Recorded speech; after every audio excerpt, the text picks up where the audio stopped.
What's going on, everybody? Frank with Linemaker Sports here. We are in the midst of MLB season. So what am I going to do today? I'm going to go over an MLB innings strategy with you guys. It's going to help you guys profit a little bit more when it comes to this summer and when it's just the MLB going. We're going to go over pretty much the new rule changes and how it kind of affected the game in baseball. What do you guys think is the biggest change and what is really affecting the way the games are being played of the new rule changes, which there's 3 of them. We're going to kind of go over them. Let's start with the first one. The first one's going to be the pitch timer. So the pitchers are now getting timed. You know, they can't just sit there and kind of, figure out what they're going to do before they pitch. They got a 30-second timer now. All right. So that 30-second timer is between batters. And then as they're, when the batter's in the box, they got 15 seconds. So now instead of pretty much, a pitcher being able to kind of psych a hitter out, the hitter kind of can almost run a clock in his head and kind of know, this pitch is coming when it's coming. Because now with that timer,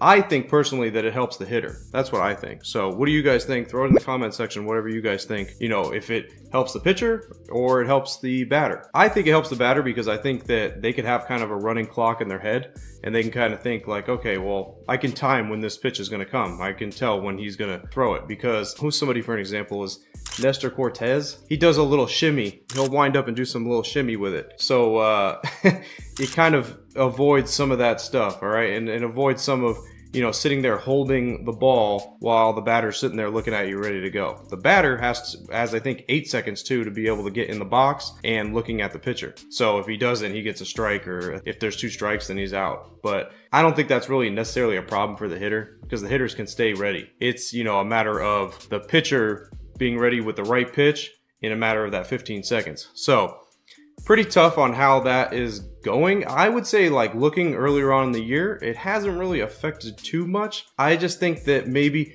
there's a little bit more hits being put out. Like I said, the batters can kind of time what the pitchers are doing a little bit by kind of running a ongoing clock in their head, knowing that, all right, this pitcher's got to throw the ball in this time frame. So I think it kind of helps the batter. So whatever you guys say, throw it in the comment section what you guys think. All right, my opinion isn't always right, obviously, but that's just my opinion. So you guys go in the comment section, tell me what you think. The next thing is the defensive shifts. So there's limits on the shifts now. So with limiting on the shifts, I think personally that they designed this for more balls to be in play. I think honestly all of the rule changes are trying to make it more entertaining for baseball. They're trying to make it more runs scored. They're trying to see, the athletes make bigger plays and stuff like that. So that I personally think that that's what they're trying to drive here, but I haven't really seen earlier on in the year games being scored at a crazy rate. Like there's not really crazy rate compared to what it was last season. So far it's early on in the year. I mean, it could change obviously throughout the year. Now, the next one I do think is creating a pretty big difference when it comes to the game. Now, the bigger bases from first base to second base to third base, it's smaller now. It's a smaller distance. So you're seeing people steal way more now. Every time somebody gets to first, if they have decent speed, like they're taking off. It's almost like the extra innings when you're going to put somebody on second to start it.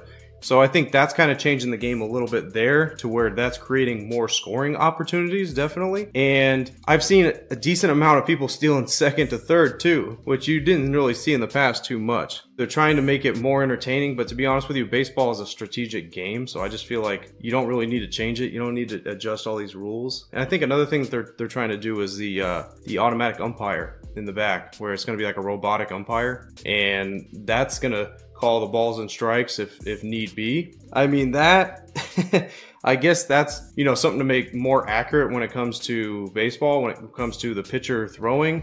But it kind of takes out the fun of, your umpire in the back and the fans all yelling at the umpire because we know, like, he called a strike when it was clearly a ball, or when something was a ball and he called a strike. It kind of ruins that aspect of it because now you're taking and putting that into play. I haven't seen no big differences, even with these rule changes, being played as more runs being scored or anything like that. I personally haven't seen really a change in that. The biggest change, like I said, that I've seen is the stealing. Like almost everybody goes to first that has decent speed. They're stealing first, they're going to second, and some guys are even stealing second to third. So that's the only thing I've really seen that's really been a big difference. Now, I want to get into the MLB strategy with you guys and kind of go through this. So this is a popular bet that's around. It's called the Nerfy, which means the no run in the first inning. A lot of people like to bet on this, a lot, because it's quick money. So first inning, you're betting if there's going to be a run or if there's not, and right, in that first inning. The problem with this bet is you don't know how the pitcher is going to come out. You have no idea, because this happens a lot with the public. There'll be two aces on the mound, and automatically they think right off the bat, they're like, oh, they're not going to score a run in the first inning because there's two aces on the mound. But you have no idea how those two pitchers are going to come out. Even if they're aces, you don't know how they're going to come out. One could come out flat. If one comes out flat, just like that, your Nerfy is gone. All right. So there is a strategy though with the innings that has worked, and I've tracked it for a while now, and it produces decently. So I'm going to share it with you guys, and it has to do with the second inning. So the second inning I found is a sweet spot when they score one run in the first inning. All right. So when it's 1-0 in the first inning, doesn't matter who it is, but they score one run in the first inning.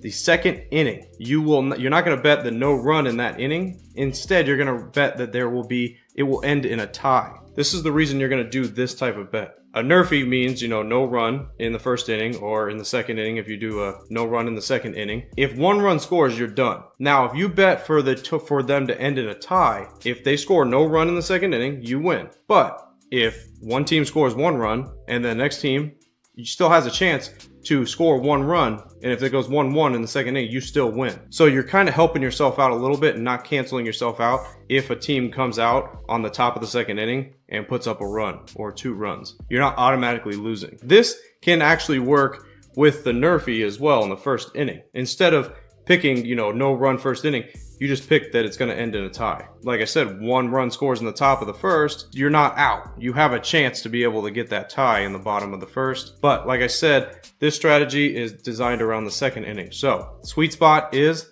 if there's one run scored in the first inning, the second inning, you're going to bet that there's going to be a tie, whatever they score in that second inning. All right. But that is kind of how you avoid the little Nerfy glitch there. You're just betting like the second inning that there's not going to be a run, and the top of the second, somebody hits a home run, you're done.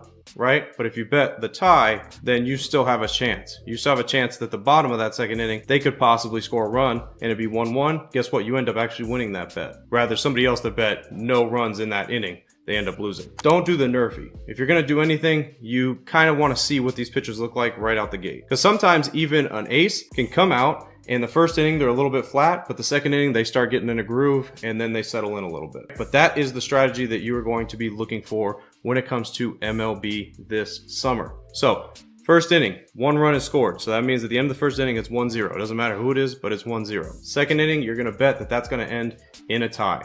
So that just means that it's either 0-0, 1-1, 2-2, 3-3, doesn't matter. As long as it's a tie, you end up winning that bet. Now, for odds, you pay a little bit more than the no run in that inning. And I mean, the no run in that inning usually is around like -115, -120. You'll pay like -130, which is not a big deal to pay for that, just to get that little bit of extra insurance to where possibly if a run is scored in the top of that second inning, you're not automatically out and you still actually have a chance. All right, guys. But that is the strategy for MLB for this season and for this summer. As always, guys, if you guys want to work with me, make sure you guys go down in the description, click the link, book a call, and we can work together and I can teach you guys exactly how to come up with all these strategies that I teach you guys. All right, guys, as always, I'm Frank with Linemaker Sports. I'll see you guys in the next video. Till then, I'm out.